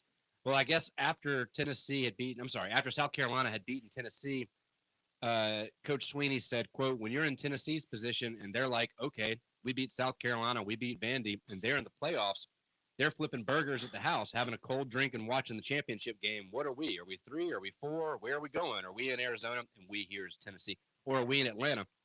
And the next thing you know, you forget you've got to go play. And then they got blown out by South Carolina. Well, that quote's confusing. Either way, he said something. Tennessee fans took it personally. Obviously, Tennessee just beat Clemson. Well, apparently, a package of burgers was delivered today to Dabo Swinney at Clemson. No. Yeah.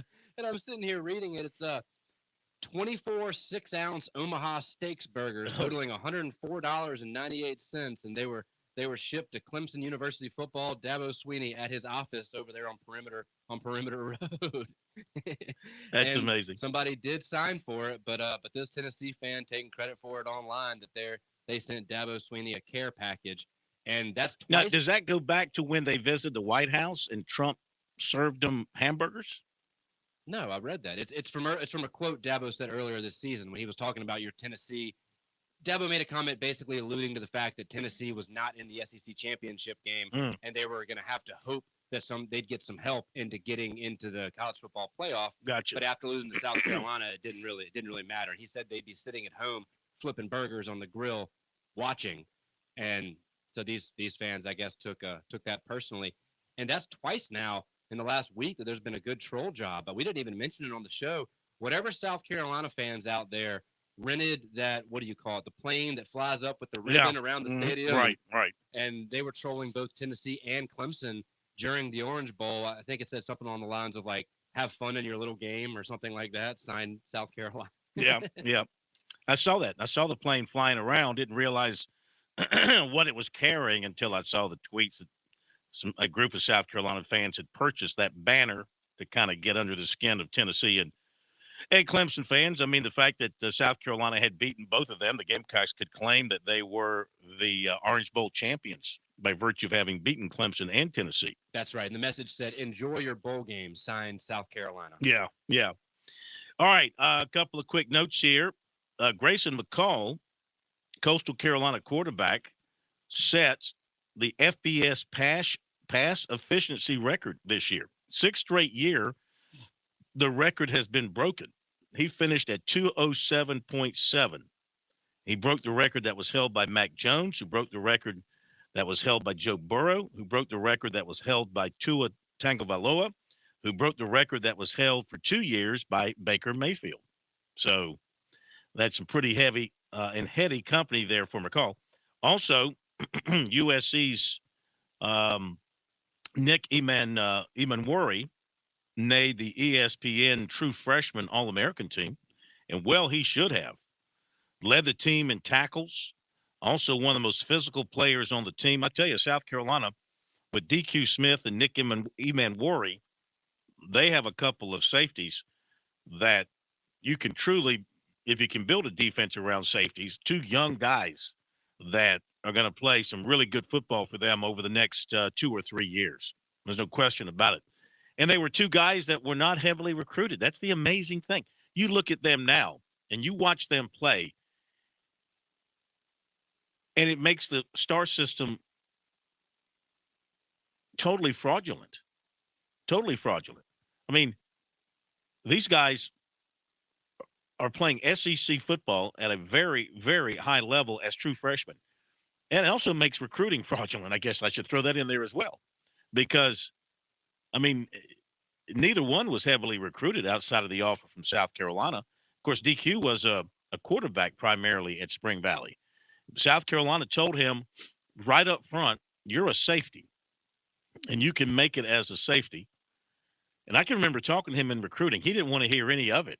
He was going to be a quarterback. He didn't want to hear anything about playing safety. They convinced him otherwise. And remember, too, in his case, and this is how things work out in recruiting, he had to wait until August to enroll. They had oversigned. They didn't have a spot for him scholarship-wise, but they promised him, wait till August. You come in then, you're not going to miss a thing. And he had to wait. At least I think he was – I think he had to wait. I think he did have to wait. He couldn't come in with the others at midterm. And look how quickly he picked it up and became a player for them. And then Emanwori was, totally overlooked by people. But you looked at him physically, and it's like, my gosh, he's as a high school kid, he was like a man. And first time he got out there, he unfortunately for R.J. Roderick, he got hurt in the first game, as I recall, against Georgia State. He got hurt, and they had to run Emanwori out there, and he took over the position like he'd been playing it in the SEC all his life. It was just like a natural. And so my point is that South Carolina is well set at those two positions for the next 2 or 3 years, depending on how long these guys want to stay there. So, and it's two guys that nobody else paid any attention to in recruiting. Speaking of recruiting, we'll go to the break, and when we come back, we'll give you the recruiting report for tonight. Stay tuned for that. Then at the bottom of the hour, first edition of SC Wild in 2023 from DNR with the Major Billy Downer. And we can continue to take your phone calls for him if you have questions about the outdoors, anything with the DNR organization, anything with the laws of South Carolina when it comes to hunting and fishing in the outdoors. You got anything like that, then he'll be happy to take them on. And we'll be back. Touchstone Energy Cooperative members save more on electricity, and members save more on insurance, groceries, healthcare, restaurants, travel, concerts, and sporting events through Co-op Connections. Touchstone Energy is an alliance of the member-owned electric cooperatives, and as a member, the power is yours. Experience the power of co-op membership with Touchstone Energy and find out how much you can save on electricity and a whole lot more at touchstoneenergy.com. When your day calls for some winning, why not watch your favorite football team at Dave & Buster's? We've got massive HD TVs and hundreds of the hottest new games. Sip from our chef-crafted cocktail menu with exclusive drinks such as the Strawberry Watermelon Margarita or Dangerous Waters. Cheer on the team with Cantina Nachos or wings featuring one of our 12 wing flavors. When your day calls for some winning, it's time for Dave & Buster's, where you can watch the games and play the games. Locations in Greenville, Columbia, and Myrtle Beach. Hi, this is Major Billy Downer with DNR. And coming up tonight at 7:30, another edition of SC Wild on the Sports Talk Radio Network. Life, it has its ups and downs. Sometimes it's little things like hitting every red light or dropping your cell phone.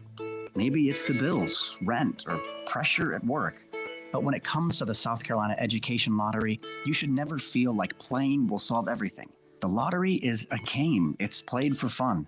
So set a dollar amount. Expect not to win and make sure responsibilities, family, friends, and work come first. Visit playresponsiblysc.com.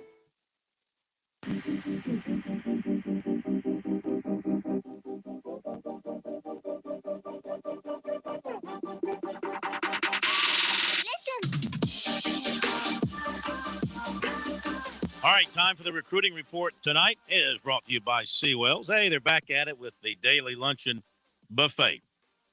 Today, the first time in 2023, they laid it out there for everybody. I bet you the place was jam-packed with people getting in there to get back to chowing down daily luncheon buffet. You get your meats and you get your vegetables, you get your dessert, you get your beverage, and it's all for $13. It's great buy. And the food is delicious. They'll have it for you the rest of the week, 11 to 2, Monday through Friday. And for the catering business, that's the best in the market. You want to give Seawells a call at 803-771-7385, online at SeawellsCateringSC.com. They can handle all of your planning and catering needs at their facility, 1125 Rosewood Drive, or they will come to your venue. Again, visit their website at SeawellsCateringSC.com. Pat? Just want to add here for our listeners, I'm reading here, they will actually be closed for a private event this Friday, January the 6th. But if you are craving your RBF, your roast beef Friday, that will be tomorrow. So it'll be a roast beef Thursday this week. So tomorrow you can have that along with Southern fried chicken and grilled hamburger steak with onions. But Seawells will be closed this Friday for a private event. Very nice. Well, there you go. I'm glad you told us that. So now let's update you on what we've got in recruiting. First of all, transfer offensive tackle Sidney Fugger from Western Illinois, 6'7", 330, is on an official visit today to Cincinnati. Today and Thursday, Cincinnati. And then he'll be at South Carolina coming in on Friday for a weekend official visit. His mother will be joining him on the trips. USC offered him on Sunday. He and offensive analyst and fill-in offensive line coach Lonnie Teasley have known each other since Teasley was the offensive line coach at North Carolina Central. And Teasley has been heading up the Gamecocks recruiting efforts with him and been talking to him quite a lot, and they've built, again, a very good relationship, according to Fugger. So South Carolina appears to be in very good shape with him. When he takes these visits, and, of course, Cincinnati's got a new coaching staff with Scott Satterfield.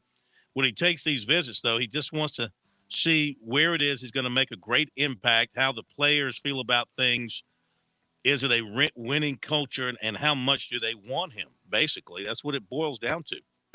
So a decision from him likely to come very soon after the USC visit. Then Dillon offensive tackle Josiah Thompson, 6'7", 290. He's an elite player in the 24 class, not just in the state, but nationally. Offer list includes the in-state programs along with the national names like Alabama, Notre Dame, Georgia, Oklahoma, Tennessee, Florida State, Miami, Texas A&M, LSU, and Michigan State, among others. He told us 5 schools stand out the most to him at this point. He listed those 5 in order as USC, Clemson, Georgia, Alabama, Miami. And he said the Gamecocks hold a commanding lead on the field right now. He said like a 10 on a scale of 10. He said he's been in contact with the Gamecocks since his freshman year. He says, I knew I was going to be able to fit in with the school. It's a lot closer to home for his family, and he loves the coaches. So the next step in the process for Thompson, junior day and unofficial visits this month. He'll go to Tennessee on January 14th, USC on January 21st, and Clemson on January 28th. And he said there's no timetable for him on a commitment right now. He has visited USC and Clemson in the past, and he went to Miami's spring game last year. He's also been to Alabama, and Thompson also camped last summer at USC and at Alabama. So South Carolina looks to be in good shape with him at this point. And that is what we have for you tonight in recruiting. Remember to check it out regularly on our website, SportsTalkSC.com. On Twitter, use the hashtag ST Recruiting. Pat? Just I want to get your thoughts real fast. You mentioned about the emergence of Nick Imamori this year. He became the Gamecocks' leading tackler, really stood out as a DB, as a freshman. I certainly want to make sure we pay attention to Torian Gray. He deserves a lot of credit. But also want to give a shout-out to Jalen Foster, the former Gamecock, and the importance. Remember, they brought him back in as a coaching role. And a lot of players throughout the year, I remember going to those weekly press conferences, so many players would compliment Foster and how he really was able to relate to them. Not the Torian Gray's and old guys in his 40s, but Foster's just been here, and he was able to relate to some of these younger players and really helped a lot with the DBs over at USC. Just No want to make sure we question give him about it, credit. yeah. And he's a great story in and of itself. How about an update on NC State and Duke? My goodness. Hide the women and children in Raleigh. We're actually playing. They're playing in Raleigh, but hide the women and children in Durham who don't want to see this. Are you ready? 8:37 to play in the first half. 22-4. That never happened under Coach K. Coach K never trailed by 18 points. Coach K never only scored 4 points in 12 minutes. Never, never, never. Bring back Coach K. SC Wild coming up. On Point Weather is made possible by our friends at Palmetto Citizens Federal Credit Union on 107 The Point. Here's tonight's forecast. Skies clear out this evening. Will cool down to a low of 49. Tomorrow's just gorgeous. Sunshine-filled skies, a high temperature topping out at 69. The sun continues into Friday and Saturday with high temps reaching about 60. Sunday will stay dry, but we have more clouds than sunshine. I'm Kevin Cohen with your On Point local weather. Attention listeners, con artists have many tricks for stealing your money, but the AARP Fraud Watch Network is here to help you protect yourself and your family. We give you the tools you need to spot and avoid scams. So listen for the AARP Fraud Watch Network alerts. Use our scam tracking map to see the latest scams and sign up for prevention tips and alerts from law enforcement. To learn how to outsmart con artists before they strike, visit aarp.org/fraudwatchnetwork. With SRN News, I'm Keith Peters reporting. In spite of failing to get the 218 votes needed to become Speaker, Congressman Kevin McCarthy vowed to keep fighting despite the grueling spectacle, unlike any in modern times, that threw the new majority into tumult a day earlier. Animated private discussions broke out on the chamber floor between McCarthy supporters and detractors searching for an endgame. The House gavelled in at noon, but no other work could be done, swearing in new members, forming committees, tackling legislation, investigating the Biden administration until the Speaker was elected. I still have the most votes, McCarthy said at the start of the session. At the end of the day, we'll be able to get there. It was the first time in 100 years that a nominee for a House Speaker could not take the gavel on the first vote, but McCarthy appeared undeterred. Instead, he vowed to fight to the finish. This is SRN News. Let's see. Don't hurt people, don't take their stuff. Hey, Point listeners, I'm Casey Whitener, and I used to think don't hurt people, don't take their stuff was a basic human value. Then I noticed how many times our government hurts the people it's meant to protect. When I joined the South Carolina Libertarian Party, I met citizens like me who were tired of government violating our rights. I'd like to invite you to join me. On the last Monday of every month, come out to the British Bulldog Pub in Irmo at 6 p.m. to meet me and my fellow libertarians. Mention you heard this invite on The Point, and I'll buy you a pint. Learn more at sclp.org. Hi, this is Marcia Clayman. And I'm Karen Pickard. We're your hosts for the Positive Point on Aging. We'll talk about aging gracefully and senior care every Tuesday morning from 8:30 to 9 o'clock a.m. Join us right here on The Point for the Positive Point on Aging. Brought to you by Oakley Village of Lexington. Hey, it's the Cigar Militia. We want to thank the Midlands for a wonderful first year. Thank you for helping us grow. We had no idea we had so many good friends out there. One thing I love about the cigar culture is we all have our favorite brands, but we're also willing to try new ones too. Come in and get your old standby, or have one of our knowledgeable staff members walk you through the humidor to your new favorite.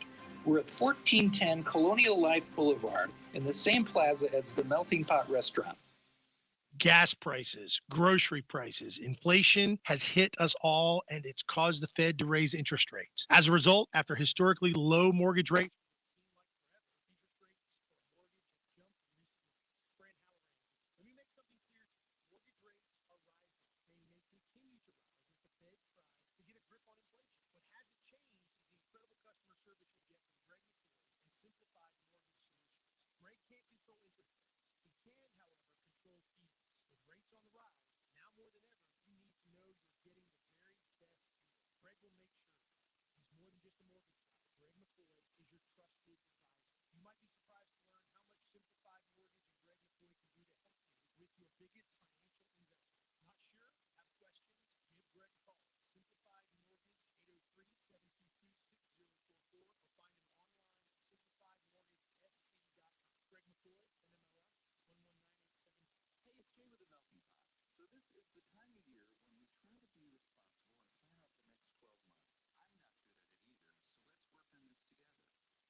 This is Chris Neely from the South Carolina Public Charter School District. Join me Monday afternoons at 5:30 as I team up with Kev. For Kids First, we'll tackle the issues facing our schools, pointing out the positives with our students and teachers. Kids First, Mondays at 5:30 on The Point.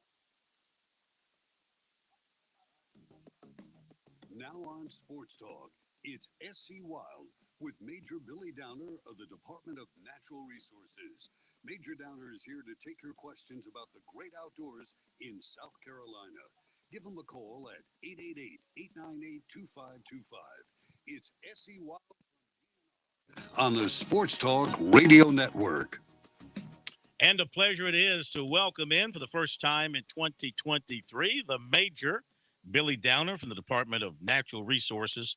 Back for another year of SC Wild here on Sports Talk. We're looking forward to it, looking forward to being involved with things, maybe doing some shows on some locations, maybe in a dove field, maybe in an alligator pit. Whatever you want to do in 2023, Major, it's your call.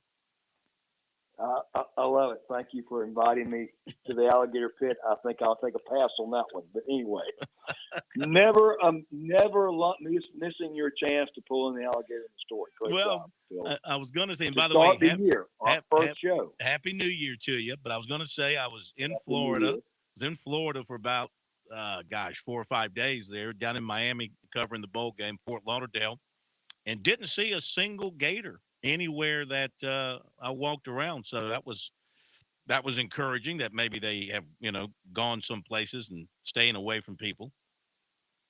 Yes, Florida's temperature typically and climate is such, though, that alligators are active throughout the year. So it does get a little cooler sometimes, but I don't know. I didn't watch the weather down there. I know the Gators as a team did not fare very well. No, the Gators did not. Over the holiday at all. They did not. I tell you what, let's do this as we begin the new year. And if you have a question or comment for the Major, you can reach him at 888-898-2525. He's more than happy to take your questions and your comments and your observations. As we go into the new year, are there any new laws that you know of that are going into effect that impact the outdoors? No, not right now, Phil. Legislative session begins in just a few weeks here. And so our legislators from across the state will be gathering again, and we'll see what we're presented with and what's being pushed this year in the weeks to come. I know sometimes on the show we'll talk about that and kind of see where things are headed. There's a lot of energy out there on different topics, from deer hunting, dog hunting, to duck hunting, waterfowl impoundments. There's never a lack of energy for wildlife when it comes to. It doesn't matter what you talk about. Like I said, ducks, deer. There's always an opinion by many good folks out there who have great opinions and great reasons why they believe the way they do. So a lot of passion in the outdoors. Certainly, we just finished up our 2022 deer season. We will have a youth day this coming Saturday. The youth day again is for anyone 17 and younger. They do not have to have tags on youth day at all, or be licensed on youth day, and that is statewide. So that'll be our last little hit at it there. It gets tougher as we talk about in the deer season. Had a lot of people personally with me that would try and going deer hunting, and deer. We went through that really cold snap right there at Christmas, and then it got warm, and deer just stopped moving. in a lot of places. They just didn't come out as much. And when it gets warm and hot, they don't typically move as much as when it's cold, and they need to get that energy food to, you know, and they're going to be more active. But anyway, so deer season kind of ended a little bit slower than some years in the past. But waterfowl season continues. I know that been seeing a lot of pictures from my good friend Ed Paul with the South Carolina Wildlife Partnership, where they're doing the working with DNR and taking some of our folks that didn't get drawn in our duck hunts this year, and they're actually entered into a pool of folks who get to go on some private land. So it's like public opportunity on private land. It's really a good program, showing a lot of really good waterfowl pictures with everything from canvasbacks to wood ducks to, you know, mallards and gadwall, all across the board, teal. But a lot of ponds in the Lake Marion area. I always focus on that. As always, doing well with ringnecks, the divers there. That tends to be kind of the staple duck for a lot of these ponds. And then there have been some gadwall and a few widgeon here and there, scattered amongst. You know, the coast is full of teal right now. A lot of blue-winged, green-winged teal on the coast. The coastal hunt's doing very well. Murphy Island really doing very well. You know, mottled ducks are king down there as far as the premium, but you got really good flights of blue wings, and green wings to fill the bag there. So plenty of ducks on the coast, and as far as that goes on coastal impoundments. And we'll talk more about that as we go through the year. I want to keep focusing on some of our waterfowl management, as we had Molly before talk about that because I think there's a lot of interest from folks in that, and we want to kind of, you know, inform folks that may not know about the amount of work that goes into our coastal impoundments. But anyway, so waterfowl season continues. Dove season does continue also through the end of the month, as well as duck season. And you know, this time of the year for dove hunts, I had a really nice dove hunt with my neighbor over the Christmas break. Very enjoyable. And you know, this time of year you get some cold weather, and if you've got corn on the ground, or you've got the ability to get still standing corn, which is hard to have after the wind that we've experienced in the last few months, and particularly that cold snap came through with a lot of high wind. It's hard to keep corn standing, but bush hogging corn, making it available for the birds, which is legal for doves, of course. You can manipulate dove fields that migratory birds come in, and typically they come in big groups, 20 and 30, and they swoop in a field, and we got to experience that over the break and had a lot of fun. So dove season's still in, waterfowl season's still in. Of course, small game season, you know, squirrel, coon, rabbit are all in as well. You know, February is the month that everybody really, I think, focuses on small game because everything else is out. So we got a variety of things for folks to go out there after in the outdoors and enjoy. Of course, quail season's also in as well. Kind of hard to go see a wild quail anymore unless you're lucky enough to visit areas where people are spending a lot of money to focus on management, land management for quail. And it's successful. It just takes a lot of effort. Not the good old days by any means, but there are some opportunities to see some quail and maybe WMA properties. So the opportunities are few, but they're out there. And, you know, quail is a great table fare. And so I enjoy doing that as well, and look forward to a trip in the future to go at least to some of the plantations to do that. We'll have the opportunity sometimes. You've got to pay to go to Georgia to a nice quail hunt. It's really nice to watch dogs work. Yeah. It's just hard to do that in the wild here. Let me ask you about, we had that Arctic vortex dip into South Carolina. I mean, temperatures dove, as you well know, right around Christmas time and for a little while after. And then now, you know, it's gone back up 60, 70. It's going to be this way for a little while longer.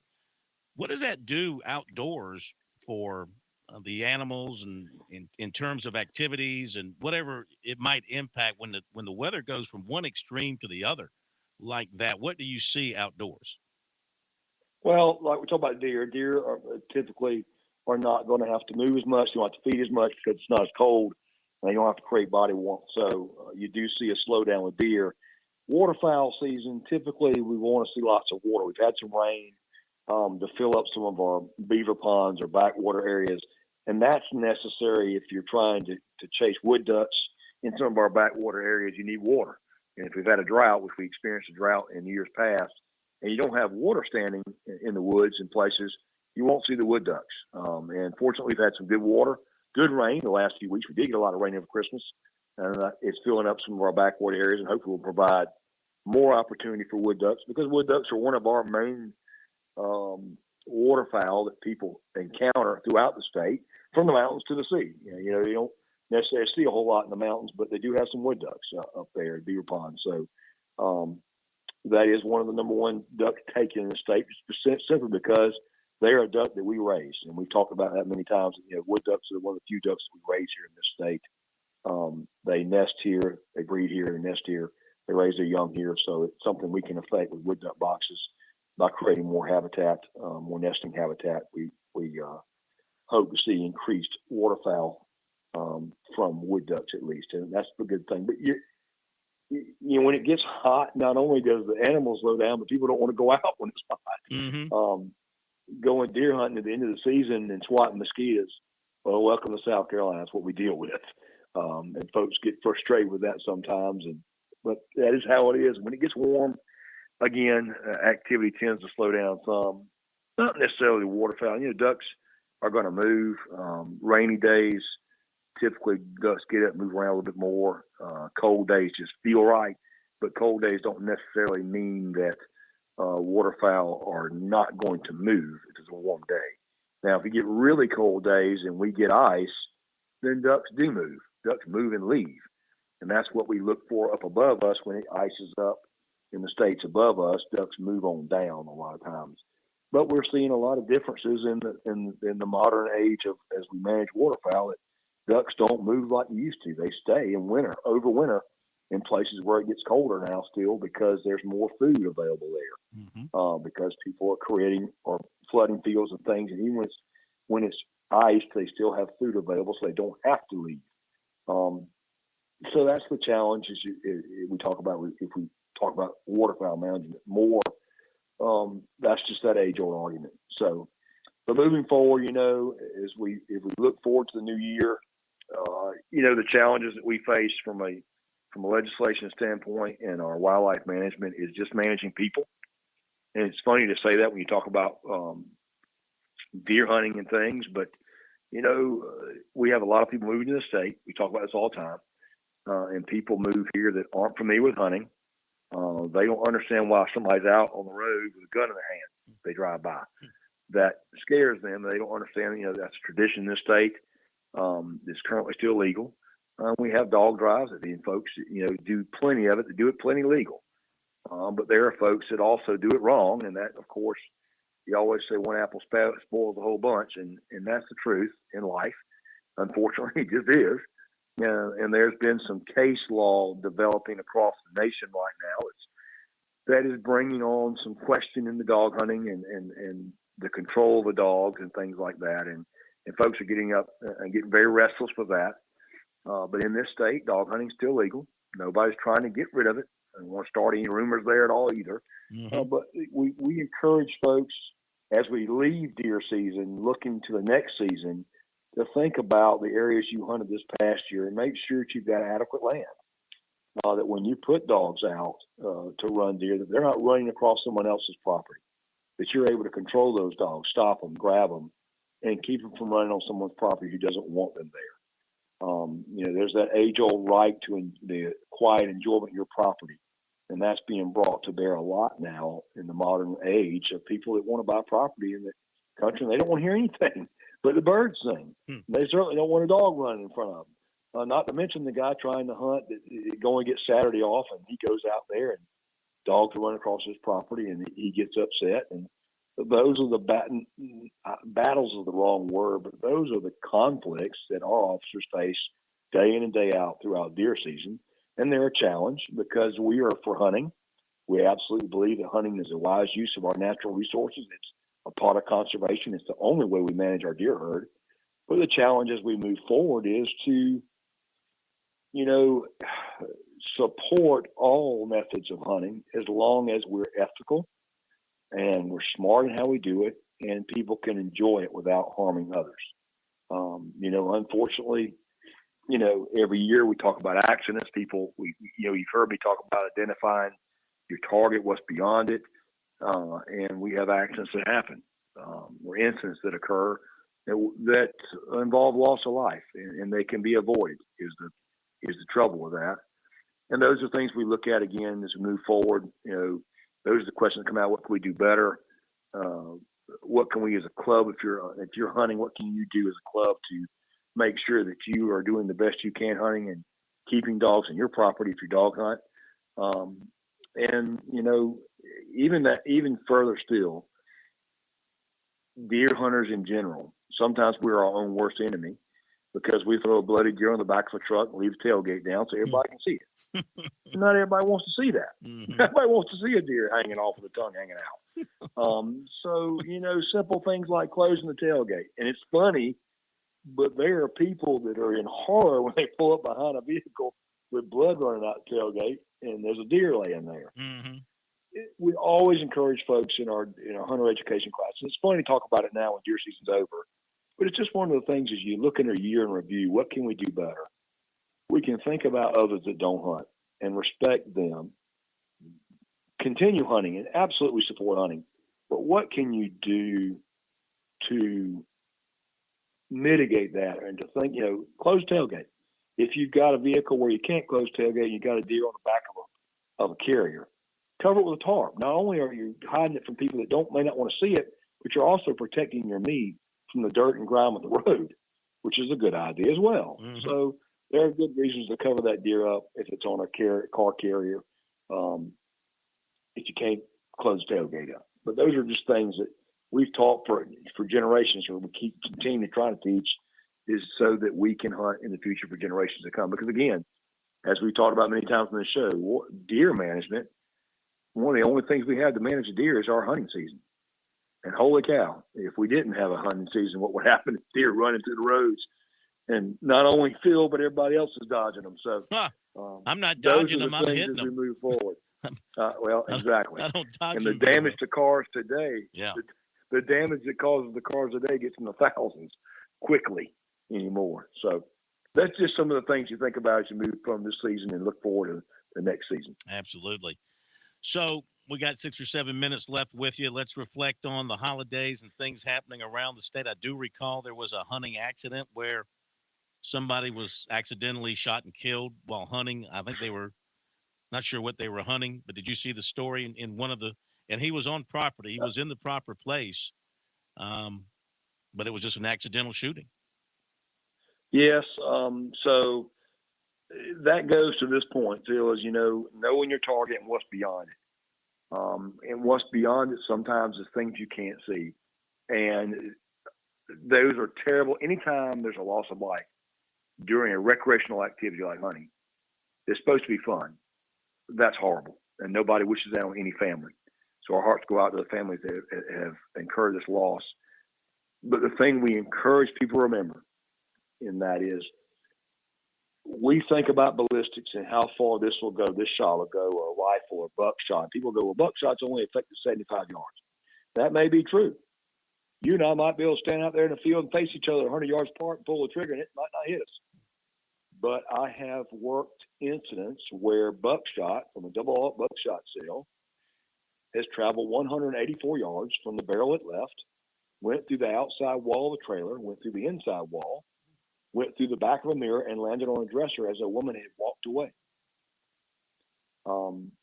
184 yards. Ooh. Does shot typically go that far? No. But under the right circumstances, sometimes it can. And so it's wise to think about always what's beyond your target. If I shoot and I miss the deer, what's beyond it? Could there be a person over there? I talked about that during dove season. Late season dove hunting can be challenging because birds will come in low. Did that on me. They come in, they're 6 feet off the ground. There's no time you should pull the trigger on that.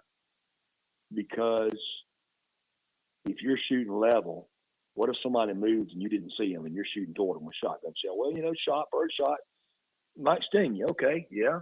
It also might hit you in the eye and take your eye out. I hate to pull the old Christmas story, but there it is. Mm-hmm. People have gotten hurt simply because people leveled that gun. They should never have shot a low bird. We call it low birds in the field, and that's something that's just not worth shooting at. So things to think about. And, as far as boating season, we talked about that. I know folks have probably heard about, the drowning that occurred on Lake Murray, and can't really talk about that as we're still in an active investigation there. But, as it's cold weather and it's this time of year, always encourage folks, if you're boating, and this had nothing to do with this one, but just it makes me mention this. Duck season typically cold. Make sure you're wearing enough clothing. Layer up. If you can, don't wear your waders when you're boating. Wait till you get to where you're going to put the waders on. Wear a flotation coat if you can find one. Those are great items for a gift. Is that flotation jacket, so you don't have to worry about putting the life jacket on. The jacket is your life jacket. Mustang makes one. Stearns used to make one. Great items there. But layer up, stay warm, stay dry. Those are things. Even in South Carolina, people can be exposed to cold weather and experience hypothermia, and we don't want anybody to experience that. And if you fall in the water, and if your boat flips, if you're duck hunting, you hit a stump in the swamp, and the boat falls over, you're in the water. One of the things to remember is get out of the water as much as you can. Even when it's cold, it may feel cold, but there's a false sense of security of staying in the water, and the water will drain your body heat faster. Get on top of the boat, out of the water, get on top of a stump, grab onto a tree, a log, get out of the water, and remove as much of your body from touching that water as possible. Those are things that can mean the difference of you staying alive longer in cold weather when it comes to hypothermia. So it's things that are counterintuitive. We think the water's warmer, we feel warmer in it, but that water zaps your energy quicker. So get as much of your body out of the water as possible. So that's one of those hints to think about as we close up waterfowl season in the coming weeks. Yeah, Major, just a couple more minutes with you. And just to piggyback on what you're saying there, to emphasize not to wear your waders, like you're saying, until you're actually where you want to be. A lot of people don't realize they can fill up with water. And if that fills up with water, it can cause you to drown. Very dangerous situation, depending on the type of boots you're wearing. Be very, very careful when wearing waders. Now, Major, quit. So how that happens, let me explain that, Sure, because please. that's sort of a mistruth. Waders today, neoprene waders, they fill up with water. Once it equalizes, you will not sink. It's not going to take you to the bottom. However, it will hinder your movement. And that's the thing, is try to remain calm, get the water waders. You can still kick and move, but they will not sink you to the bottom. But they will make it hard to swim sometimes, very often. So there's just things to think about. Go ahead. Yeah, and especially with the rising tide on the coastline. You're right. I appreciate you finishing that up. Question for you. I have a buddy over in Newberry County. He's a cattle farmer and chicken farmer. Well, he has been having a bear of a time with coyotes the last few months. And right now we're kind of towards the end of calving season for cows, and coyotes are very prone to attacking these cows during the whole birthing process, etc. Trying to help him figure out how to best tackle this situation. Your advice, is it better to get some night vision or thermal type scopes and go hunt them, or maybe get a donkey or some kind of deterrent for coyotes? Or what would you advise to other people who may be facing similar issues this year? Got about a minute. So coyotes are an ever-present problem. Yes, they do. They do. One of my best friends has cows as well. They do come after young calves when they're born, particularly when they're wet and they're vulnerable. So that's why coyotes are in season all year long. The night hunting registration program online is how you do that. The best way to effectively do that is to try to hunt them. They are able to be hunted year round. We can talk about that again. We talk about that every year. We will do that another show. But there are things that farmers use with buying donkeys. Donkeys are supposed to be mean and chase the coyotes off. I don't know if that works or not, but I know a lot of people do it, buy donkeys for that. But the main thing would be coyotes are in season as far as they can be hunted year round, and at night you just have to do their night hunting registration. Major, great stuff. We're off and running here in 2023, and I know we got a lot of great things in the works as far as what we're going to do and where we're going to do it, and we look forward to getting back with you in a couple of weeks and diving deeper into the subjects that are all out there in the great outdoors that people want to touch, and we appreciate you as always. Thanks, sir. Look forward to the next show. Thank you very much, Major Billy Downer, with us here. SC Wild from DNR. He's with us every 2 weeks here in, throughout the year, every other week, every 2 weeks, however you want to word it. He's with us here on Sports Talk for SC Wild, brought to you by DNR. And there's not a show that we don't have that I don't learn something. I have become so much more knowledgeable. Not that I could go out there and drop a line or aim a gun and do anything with it, but at least I've learned about it, and I've learned about what not to do. Maybe that's the most important thing. I've learned about what not to do. His information there about the shotgun and how far the shot, this particular case, how far the shot actually traveled. That was an incredible piece of information. Okay, that's going to do it. Thank you for being with us. Thank you, Pat. Appreciate Chris being with us from up at Boone. Appreciate the phone calls tonight. Those were great. We'll re-rack it, do it again tomorrow night at 6:05. We'll see you then.